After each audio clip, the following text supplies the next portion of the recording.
Be honest, I'm coming to you from the outside world today. Ah, surrounded by the beautiful trees. There we go again. And possible birds. If you hear a lot of birds, probably very pleasant. Oh, Birds, lovely. birds.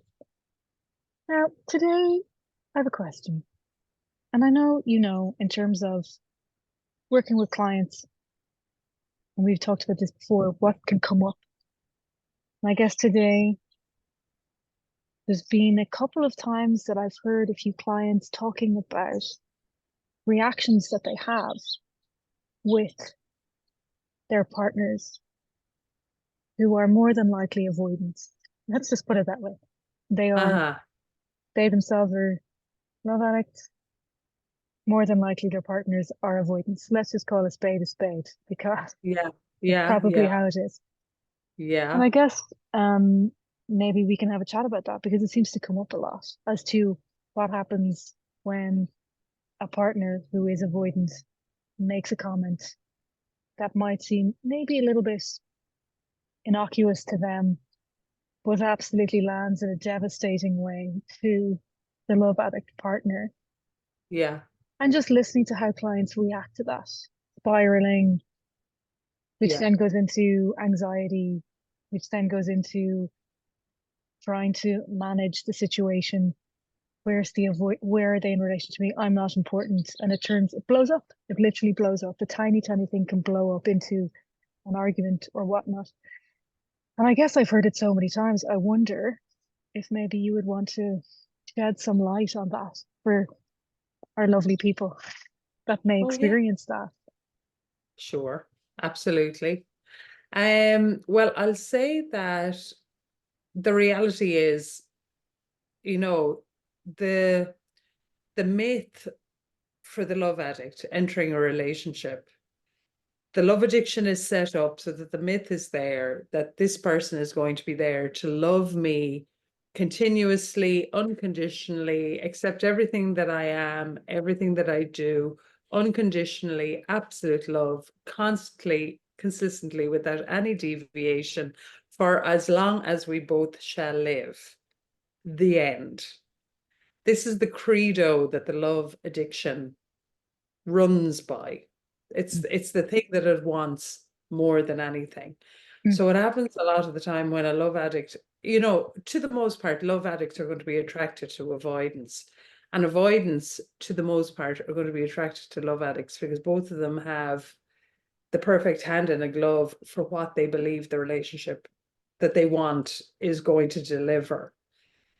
The reality is when for both parties, so for the love addict and the avoidant, they're continually triggered by the other person. And the whole trick with ongoing SLA recovery is to understand A, what the setup is, mm, which I just described for the love addict. That's the credo that, this person is going to love me unconditionally for the rest of my life. Amen. And never find fault with me. That's what the love mm, addiction wants the relationship to be about. The credo for the avoidant is that you will always be there for me, that you will never need or want me in a way that feels suffocating, mm, and that you will make my life enhanced, sexy, fun, hot, and generally fabulous. Also, there's usually some other thing that's in the mix, which we'll go into again further down the road. But the credo for the love addict, constant, consistent love. The credo for the avoidant, fun, sexy, fabulousness. Never put me in a position where I'm needed or wanted that makes me feel suffocated. So these two people come together and then the stars align. And then these two people have to try and work out how they can both get their needs met in this relationship. That like previously, if these two people met without any understanding of SLA, the only way that this relationship could really go without any recovery is fairly quickly into very, we'll say, like Pia Melody would use the language, bomb dropping or throwing bombs. There'd be a lot of kind of like warfare going on in this relationship. But mm, with recovery, when we know what's happening, when we know what the setup is, and when we know the walls and the defenses that have to come up if the addiction is at play, and how mm, we can protect ourselves from that when the walls come up, mm, that's what we have to do in recovery. mm. So when we set out initially and we said getting recovery from love addiction is probably the hardest, absolute hardest addiction recovery that I have ever seen or experienced myself, Mm. I am not kidding when I say that. I am not in any way making light of how difficult it is to get real recovery. So what we have to learn, it's literally, it's like learning a martial art. That's really what we're talking about. We're like learning a martial art. We have to learn how to dance and move and navigate and negotiate with these walls, triggers, and addictive pictures that emerge and come up at any moment as we're beginning a relationship, getting into a relationship, progressing in a relationship when we have SLA.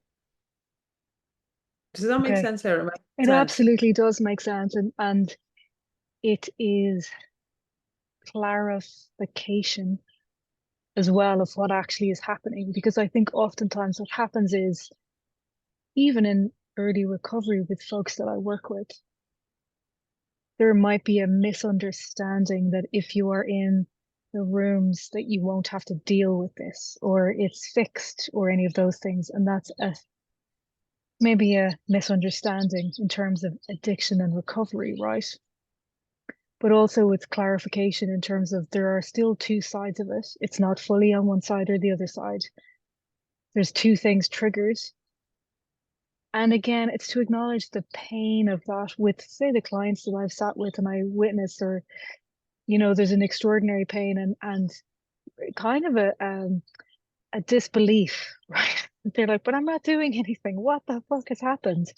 Yeah. And there's an Mhm. unconscious piece to it. And that's a really difficult thing to explain to a regular human. Like, oh, it's unconscious forces at play. People don't understand what that means a lot of the time. They're like, but Yeah. 5 minutes ago, everything was fine. How come now I'm spiraling into the darkest depths of my psyche and I believe everything is doomed and I'm never going to be able to do this? And the Yeah. person that I'm with has all the power and I have none. All of those things arrive in. So it's really, I think there's a need for clarification around the reality of these states again when they come in, and that it might not come in as conscious thought, which is again, it's a weird thing to explain. So an event might happen in the real world Mm, to kick something off, but all mm, of the underlying beliefs and the addiction itself starts to kick in then. And absolutely. it doesn't go through your thinking all the time. It has other filters that it goes through that we're not aware of. Absolutely. Absolutely. I mean, the reality is, if we're dealing with addiction, which we are, and we are dealing with love addiction, which we are, we're talking about addiction. Love, the fact that love, I've said this over and over again, we've said this over and over again, the fact that love is in the title of this addiction Mm, somehow always sounds like it could be like a nicer type of an addiction or a more gentle kind of an addiction. Love, by its very notion, the words, the etymology of the word, we just think, oh, fabulous. Like this is mm, going to be a cakewalk getting recovery from this addiction, as opposed to crystal meth or heroin mm, or blah. No, no, no, no, no. Addiction is addiction is addiction is addiction is addiction. All addictions are just as life-threatening, are just as heinous, are just as awful, horrendous things. So love addiction is just as awful as somebody taking heroin. And so and I know, the general kind of feeling is not that, because it's not a chemical addiction, it's a process addiction. But it is just as high, low, up, down, up, down. It has just got all the highs and all the troughs, the same as any other addiction does. oh, So 100%. Yeah. yeah, Go on. so when we're trying to navigate the clients you're talking about, when these clients of yours are trying to navigate early relationships in new recovering SLA, they also have to understand that they're probably only about a wet week, even if they're in the first 2 years of recovery. Mm, That, as far as I'm concerned, is a wet week of recovery. Mm. So they're going to still be up, down, up, down. Think of it like an EEG or an EKG. They're still going to be peaking up and down, getting triggered up and down, going into myth and fantasy around love addiction. Like this person is going to treat me like the mother figure parent that I never had, who's going to beam me with unconditional love, and everything I do is amazing and fantastic. Sadly, that ship has sailed. We didn't receive that in our infancy. We're not going to receive it now. Crashing breaking Wah, news for wah, wah. addiction. Yeah, crashing. We never received that. We sadly will never receive that in our world. If we didn't receive it as a child, we're not going to receive it. This is crucifying, crashing news for the love addiction part of ourselves, because that's Mhm, really what we're trying to seek out. mhm, So we just have to realize that ship has sailed. We are now adults. We are now embarking on an adult relationship. The last thing, the thing we least want in an adult relationship is parentifying of the opposite partner, partner. is parentifying of the partner that we are in the relationship with, because that is what the addiction wants. Mm, The addiction doesn't want us to have a sexual, equal, equanimous partner. The love addiction wants us to have breaking news, a parent, and then we'll split that off and we can also have hot sex with that person.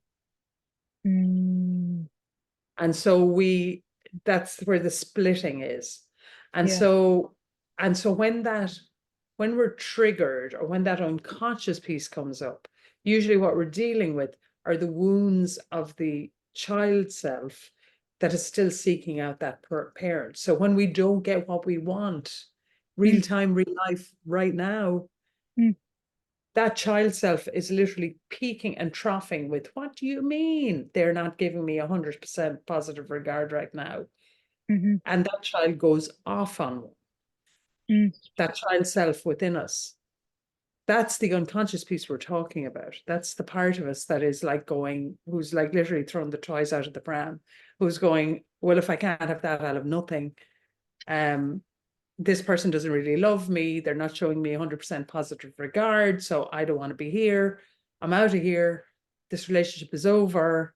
Or all the falling into the paralyzed, shut down, can't speak, can't think, frozen states that we can go into if we're triggered badly enough in love addiction. mm. Jesus, it really is a very real thing, isn't it, when you go into those states? And I think that's sometimes when I imagine when it's described, it's like watching an actual child who isn't getting what they want and starts tantruming. But it's like having internal tantrums constantly, up, down, up, down. You get the thing happy, you don't get the thing tantrum. You get the thing happy, you don't get the thing tantrum. And it's your role now as somebody who's hopefully recovering in recovery as an adult to start to go in to try and help that part yourself, not looking for the other person to help it. Because that's what I hear a lot of. It's like if they this or if they did that about the partner, I'm like, unfortunately, it might not be the answer. The answer might be that you have to, yet again, and we will say this probably many times, swing back towards yourself Uh, to try to calm that state down any way, shape, or form. Now, in reality, we are humans and we do need connection and interaction. And there is some words, if you can, share with the person that might be helpful for a reconnection. mm, Helpful. Maybe we'll talk about that at another point. But there's something about first recognizing, and this is what I'm hearing, what I understand is the first recognizing the state that you're in yourself. What do you need mm, right now? Can you give even 1/10 of what you want the other person to give you to yourself right now? What might that mm. look like? Yeah, Can you act as if, like they say in the rooms, yeah, even if it's like falling on concrete, you can't feel anything, just maybe fucking try and do it if you can. yeah, yeah. And it's really, really hard. Like it's Mm, really, really difficult because again, it's like we can't think ourselves out of it and we can't act ourselves out of it when we're triggered. It's Mm, exactly like for people that are in recovery also, and the chemical addictions that have probably found their way to this SLA recovery. We know in the chemical addictions, alcohol and drugs, we can't think or talk or manage our way out of our own behavior or our thinking processes. We just can't do it. We have to utilize the 12-step rooms. We have to connect, whether it's with somebody else who understands a little bit about what's going on, that they can feedback what's happening. They can feedback what they see. They can feedback what they see we can do to help ourselves. And that doesn't take a rocket scientist, that just takes somebody else who's actually trying to get recovery themselves. It's very easy to see somebody else's stuff and virtually impossible to see our own. mm, So that's just the way it is. So when we're in those spinning, like triggered places, it's literally like trying to reach our hand out to the phone, to pick up the phone, help, I need to talk this out. I've been triggered. What can I do? And most anybody who's in the rooms can usually tell us what's happening. They can mm. also talk to the terrified, shut down, frightened, wanting to exit, wanting to leave, wanting to disappear, wanting to Wanting to whatever, bomb.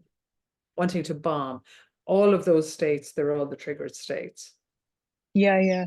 And maybe that's maybe the last thing. It's very interesting. Maybe that's the last thing I think I on this around listening to other people and observing and hearing what they say is that when in love addiction you feel you have been slighted or hurt or something, and the love addiction has taken hold and you've fallen into that pit of absolute despair and rage and all those very real emotions, the want to bomb the other person is huge, Yeah.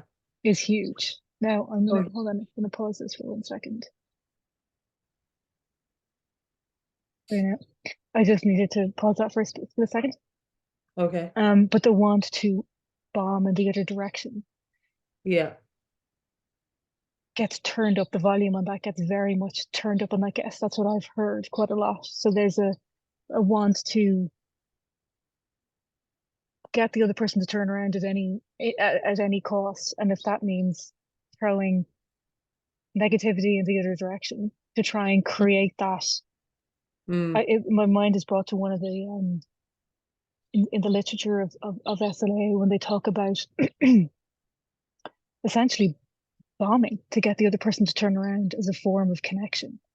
And it's mm, like that, we don't want to do that. Try not mm, to do that as mm, much as you mm. possibly can. It's not connection. What you're doing is just reconnecting the addiction part again. Exactly. That's Yeah, exactly yeah, right. yeah, And I mean, that's the whole, it's like we're talking about trauma. So yeah, SLA, sex and love addiction, is trauma. It's trauma field. mm, So that's what we've known love to be. Is mm, we've all known, anybody who's in SLA has known love to be a trauma field. So mm, trauma field is familiar to us, even though we might be out here going, but I'm in recovery and I'm doing so great and look at me and I'm doing fabulous. We are hardwired to believe that love is trauma. So if we're feeling triggered, we fall back into our own old behavior that we would have learned 0 to 16 to the most mm, part. So mm, these really, in my understanding of SLA, my understanding of the whole thing, really where we're trying to heal the most of our wounds are between ages 0 to 16, the formative years of our development. So mm, when we're triggered, we fall back on that lifetime that we had between 0 and 16, where there was no help available, where there was a lot of fear and terror, where there was no constancy, where we were being abandoned or smothered, where there was usually some form of abuse, be it physical, religious, violence, domestic abuse, sexual violence, trauma of all sorts, abandonment, neglect, and on and on and on. All of that was going on in the original trauma field. mm, So when we're getting triggered, we somehow think in our unconscious makeup and wiring that if we turn up the volume on this thing, somehow mm, something's going to be like worked out, or mm, something's going to find some kind of satiation, or something's going to calm down. So we go into the trauma field and we start bombing. And how we start bombing is we start unpinning the grenades, we start throwing it at the partner. You never do this. You are the worst in the world. You are the, or we bomb them with seductiveness. We try to have sex. We try to have hot, crazy, hot sex to get them turned around. Or we seduce them with crying and bawling and saying, I'm helpless and I can't look after myself and you have to help me and you have to look after me. All very seductive to the avoidant. Mm, All of those things, we try and do it to try and mm, create some kind of trauma kicking in this field to get that person turned back around. mm, And to get them turned back around is to get them back with the beam of I love you, I love you, I love you. I love everything about you. I love everything you do. I love words that fall from your mouth are like pearls or rose petals. yeah, This is yeah. what the addiction wants the avoidant to believe about us. Mm, mm, mm, mm, mm. God, it's cunning. It's so cunning. And It's I think once you've stepped one toe on the path of recovery, it's just so helpful to at least know these things again. So even, talking to clients or being able to discuss it in detail as to what these things mean, what is happening in real time for people when we experience a love addiction in something. What does it look like? What does it sound like? What does it feel like on a moment to moment basis is super helpful to at least start to shine the light bigger and bigger and bigger and bigger on the reality of what's happening. And maybe no, then get a choice to do something slightly different. 100%. And a key part of this, Sarah, this is a really important part for the love addicts that are listening to this. The love addict always wants to blame the avoidant. So the two things we have to remember from today's conversation is one, the love addiction wants to create a trauma field. It wants to bomb in whatever way it can. So it wants to seduce, act helpless, act defensive, rage, or pretend they want to leave. Any of those things, they're all huge bombs. Mm, It's threatening. The other huge thing from today's chat is the love addict always feels the avoidant is to blame. mm, That's where the love addict can really corral all the rage, the pain, the rage of the original wound of being abandoned or smothered or etc. They can really corral that rage from the past. Yes, I'm so sorry about those dogs Oh going no, he's crazy. agreeing. He's like, they do. They corral. He's agreeing. He's like, it's terrible. There's a squirrel taunting him up in the fence, so they're going ballistic. But that's what the love addict want. They want a channel to be able to fuel that rage that they've actually suppressed from their childhood. So they want a way to be able to access that. So what better way than an avoidant who's turning around and won't turn back around? Suddenly Mm, their back is getting all the rage.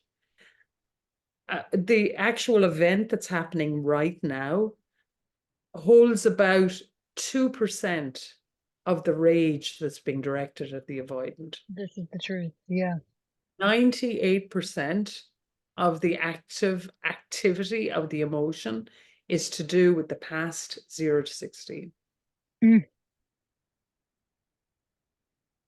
You add that with the powerlessness of the addictive state, that one takes over, Yeah, and you just become a puppet or you're just animated out by the addiction in that place, and you start yeah, acting it out, unbeknownst to yourself that you're puppeting out 98% of the past, not yeah. necessarily what's happening right now in real Right time in now. front of you.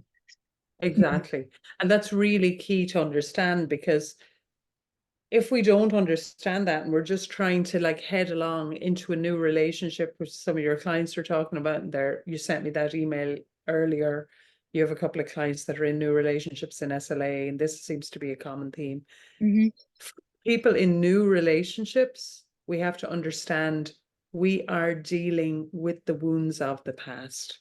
mm, Now, if we are in a relationship that we walk into with our eyes open, that mm, is either again abusive, violent, harming, hurting, any traumatic, really traumatic to us or our children or anything going on in our lives, We don't need to be in that relationship. If we're Mm-mm. in recovery, the whole plan is to get into a relationship that can actually be life affirming, relationship affirming, love affirming, sex affirming, life Affirming. enhancing.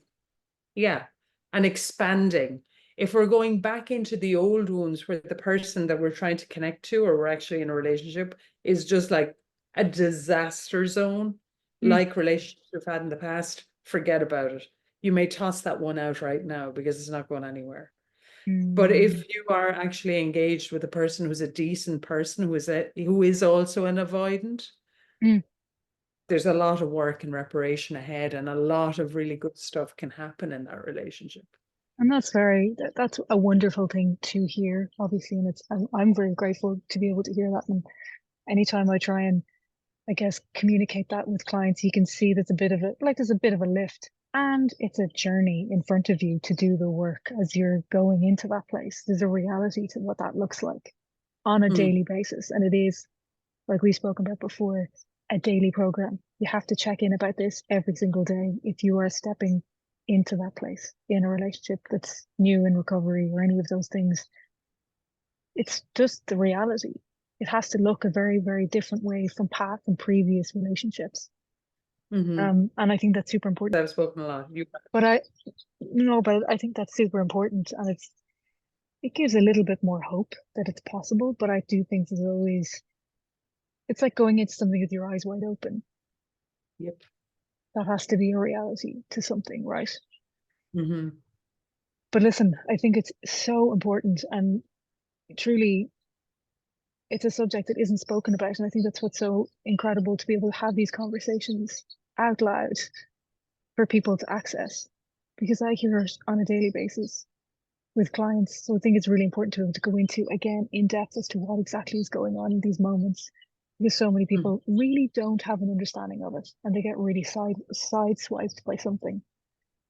Mm-hmm. And, for myself, for everybody who has gone through recovery or recovery process, arming yourself with as much information as possible is super helpful. Mm-hmm. So I think that's amazing. Mm-hmm. But Yeah. unfortunately, out here in nature, there is no plug for my laptop. We could No plug it plug in. into the plant here, but technology Dialect. hasn't got that advanced yet. Plug it into the cactus beside me. Thankfully. Oh, yeah. Lack So of power was out. that The would be cat, kind the of amazing. catch. Yeah. Mm-hmm. But So maybe we will wrap it up and we'll be Sarah, back. Yeah. we'll be back. We're Go for like it. Were you going to say something? Terminator. Don't lose hope. Do not lose hope. Support, support, support, support, support, support, support, support, support, support. I can't say it enough. You need it. We need it. We all need it. Even long, long, long, long term in recovery, like I am, I still need Yeah. regular support. It's just a given. Yeah. Set ourselves up because we're going to need it long term. Yeah. And stick around. You can do it. You Everybody can can do it. do it. Everybody can do it. With the Mm, right supports, we can do it. We can do it. We can do it. 100%. Well, on that note, shall we resume our conversation tomorrow, the next day, Yeah, we will. with And more maybe some more of the questions that you're getting from your clients, Sarah. Bring them super on. helpful? Pointed questions. Let's answer them for people that are like out there struggling and don't really understand what's happening. 100%. It's very helpful. Mhm. Amazing. Okay, great. Well, you have a lovely rest of your evening. Thanks, Sarah. Thanks a million. And I'll talk to you Okay. again soon. Yeah, you will. You will, Okay. you will. Okay. Okay. Bye. Go Bye. find Bye. your Bye. power Bye. source. Okay. Bye. Bye. Okay. Bye.